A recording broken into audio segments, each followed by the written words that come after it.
આભાર તમારો કે અહીંયા બોલાવે અને આ જ વિદ્યાર્થી આ જ સ્કૂલનો વિદ્યાર્થી છું. બરાબર. હમણાં કહું તો મારો અનુભવ કહું તો પહેલાં તો નાના છોકરાને ભણાવી ચૂક્યો છું, પ્રવાસી શિક્ષક હતી. પછી કોલેજમાં મેં ભણાવું છું હમણાં. બરાબર. એ જે યુવાઓ આજે એ મોકો મળે કે આજે મારાથી વધારે ઉંમરવાળા વિદ્યાર્થીઓને પણ મેં જોયા છે. બરાબર. તો શિક્ષકની સાચી મૂડી જે કહેવાય તો મારી એક જ લાઈનમાં છે કે જે વિદ્યાર્થી કોઈ સારું એવું જ્ઞાન મેળવીને કોઈ સારું બિઝનેસમેન સારું શિક્ષક બની જે દેશ અને સમાજ કે પોતાના પરિવારનું નામ રોશન કરે એ જ શિક્ષકની સાચી મૂડી છે. મારી લાઈનમાં આ એક અનુભવ છે. બરાબર. તમારે જીવનમાં જે તમે તમારા દાદા પરદાદા એ વડલા નીચે ભણ્યા હશે. બરાબર. વડલા નીચે શું કામ કરતા હશે? એની પાસે કંઈક વિજ્ઞાન હશે. બરાબર. અમને જે પ્રકૃતિ જે છે એ કાંઈક ને કાંઈક આપે જ છે મનુષ્યને. તો વડલા નીચે ભણવાનો અર્થ એ થાય છે કે તમારું બ્રેન છે ને એકદમ શાંત થઈ જશે અને એમાંથી જે તત્વો મળે છે એ એજ્યુકેશન માટે સારા. એટલા માટે આપણે ઋષિ મુનિઓ થઈ ગયા, એ સંત થઈ ગયા, પીર થઈ ગયા, એ વૃક્ષ નીચે જ ભણાવતા હતા. બરાબર. હવે આ સમય કહું તો તમે બેઠા હતા ત્યાંથી શરૂઆત કરી આ ડિજિટલ સુધીનું એ જમાનું છે.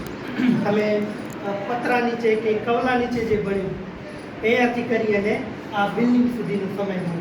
એટલે કે સમયની વાત છે કે પરિવર્તન આવું જરૂરી છે, આપણામાં જરૂરી છે અને સમાજમાં પણ જરૂરી છે. બરાબર. ત્યારે એવી વ્યવસ્થા નહોતી. બરાબર. મોબાઈલ નહોતા તો સ્વાભાવિક છે ટેકનોલોજીનો અભાવ હતો. એના કારણે આપણે જે ભોગવ્યું છે આપણે એમ જ છીએ કે આપણે જે જોયું છે આપણા દીકરો કે દીકરી ના જોયું. બરાબર. વાત થઈ મોબાઈલની સરસ મજાની વાત કરી કે ભાઈ મોબાઈલ શું છે. મોહમ્મદ પૈગંબર કહી ગયા છે કે આવનારો સમય એવો આવશે કે તમારી હથેળીમાં દુનિયા હશે. આ મોબાઈલને જ જોઈ લો. મોબાઈલ તમારા હાથમાં બધું વસ્તુ મળી જશે. બરાબર. એમણે લાઈટ લઈ લીધી, ટોર્ચ છીનવી લીધું, એને ગયા મોબાઈલમાં આવી ગયું. બરાબર. પછી ટેલિફોન છીનવી લીધું, વાત થાય છે. બરાબર. પછી શું કહેવાય ઘડિયાળ છે, લાઇબ્રેરી છે, દરેક વસ્તુ જે છે એ બધું મોબાઈલમાં આવ્યું. તમે જે જોઈએ છે મોબાઈલમાં સર્ચ કરો બધું મળી જશે. તમને બધું મળી જશે. એનું રીઝન શું છે? સમયની વાત છે. શું સમય છે? આપણે હમણાં જે જીવી રહ્યા છીએ એ આ સમય છે. હવે આપણા પીઢીઓ આવશે એ બીજું કાંઈક જોશે, ડ્રોનથી ઉડતા હશે. બરાબર. હમણાં જે આપણે બાઇક લઈને જઈએ છીએ આપણી આવનારી પીઢી જે છે એ ડ્રોન લઈને જતા હશે. બરાબર. તો જે શીખવું જે છે ભણતર અને ઘડતર જે આપણે કેળવણીમાં કહીએ છીએ કે ભાઈ કેળવણી શું છે કે જ્યાંથી જન્મે છે ત્યાંથી કરી અને જ્યાં સુધી મૃત્યુ પામે છે મનુષ્ય ત્યાં સુધી એ કેળવણી જે છે. અને શિક્ષણ શું છે કે જ્યાંથી 5 વર્ષનું થાય છે મા બાપ તરફથી, દાદા દાદી તરફથી, નાના નાની તરફથી જે જ્ઞાન મેળવે છે અથવા તો શિક્ષકો પાસેથી જે પુસ્તકમાંથી જે જ્ઞાન મેળવે છે. બરાબર. એ અને આપણી ભણતર કહીએ છીએ. બરાબર. જે આપણા પૂર્વજો જે ભૂલો કરી ગયા, સારા કામ કરી ગયા છે, સારા કામમાંથી આપણે પ્રેઝન્ટમાં જે છે એ શીખીએ છીએ અને ભવિષ્યમાં જે આપણું સારું બને.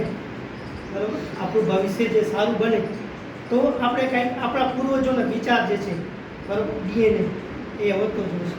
આપણે યાદ કરીએ છીએ કોઈ પણ કહેવત છે કે ભાઈ 100 વર્ષ જીવી ગયા પણ એમાં કોઈ કામ ન કર્યું સારું હોય તો પછી આ જિંદગી નકામી છે.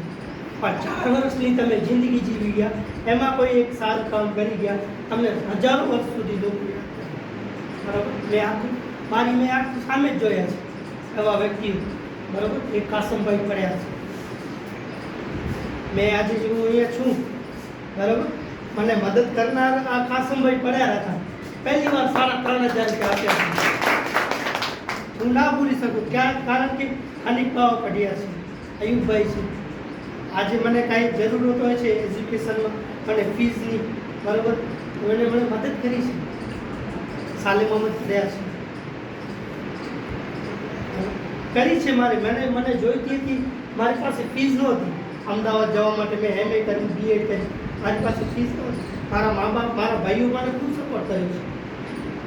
બરાબર. મારી જિંદગીમાં હું છું અહીંયા તો મારા મા અને મારા ભાઈઓને કારણે મને ઘણી મદદ કરી છે. એનું રીઝન છે આજે હું તમારી સામે છું. મારે હવે તમે વાત કરી કે છોકરાઓ કેવા છે, બરાબર. હું ગેરંટી આપું છું, તમે આ ગામમાં ખાલી એક જ લાઇબ્રેરી ખોલી નાખો, એક નહીં 1000 આઈપીએસ અને 1000 આર્મીવાળા નીકળશે ને 1000 શિક્ષકો નીકળશે. દરેક તમે જાઓ ને આજે તમે નાના કરોડિયા, બારા, તમે આ બાજુ વિંગાબેર જાઓ, બરાબર, સિંદોડી જાઓ, ગઢવીઓનું ગામ છે, પણ એના ગામમાં એક લાઇબ્રેરી છે. એના ગામમાંથી લગભગ 6 થી 7 જણા આર્મીમાં હશે, 6 થી 7 જણા શિક્ષકોમાં હશે, 8 થી 9 જણા બીજી કોઈ સરકારી પોસ્ટમાં છે. મેં એને પૂછ્યું એમ કે શું રીઝન છે? કાંઈ નથી સાહેબ, અમારી પાસે એક લાઇબ્રેરી છે. શું છે? એક લાઇબ્રેરી છે. એ લાઇબ્રેરી હશે ને છોકરાઓ મોટાને જોઈશે ને, નાના તો જ કરે. આપણે મોબાઈલ જોઈએ તો નાના બાળકો જે છે એ કોરા કાગળ જેવા હોય છે, એ જ ઓના ઉપર લખતા હોય છે, બસ નથી લખતા. તમે મોબાઈલ જોતા હશો, તમારા છોકરા મોબાઈલ જોશે. તમે ગાળો દેતા હશો, તમારો છોકરો ગાળો શીખશે. મારો દીકરો છે, આજે મેં મારા ઘરે જે છે બોર્ડ લગાડ્યું છે, 1600નું બોર્ડ છે, ભલે લગાડ્યું છે, પણ મારો દીકરો જે છે આજે બાલવાટિકામાં છે, પણ ABCD 1 2 3 100 સુધી આવડે છે. કલમ પડી બધું લખતા, મારું નામ લખતા આવડે, મારા મિસિસનું, મારા ભાઈનું, પોતાનું નામ લખતા આવડે. મેં બોર્ડ લગાડ્યું, તને જે બનાવવું તે બનાવ, ચિત્રમાં ગમે એવું વાણ ઘર બનાવ્યું, પણ મેં કીધું તું લખ. શીખશે એવી રીતે, કારણ કે જેવી રીતે તમારું માહોલ હશે. તમારા જમાનામાં ખબર હતા કે આપણા બાપ દાદા ભણેલા નહોતા, બરાબર. શિક્ષકોને કહેતા ભલે તમે મારી લેજો, અમે કાંઈ નહીં કરીએ, બરાબર.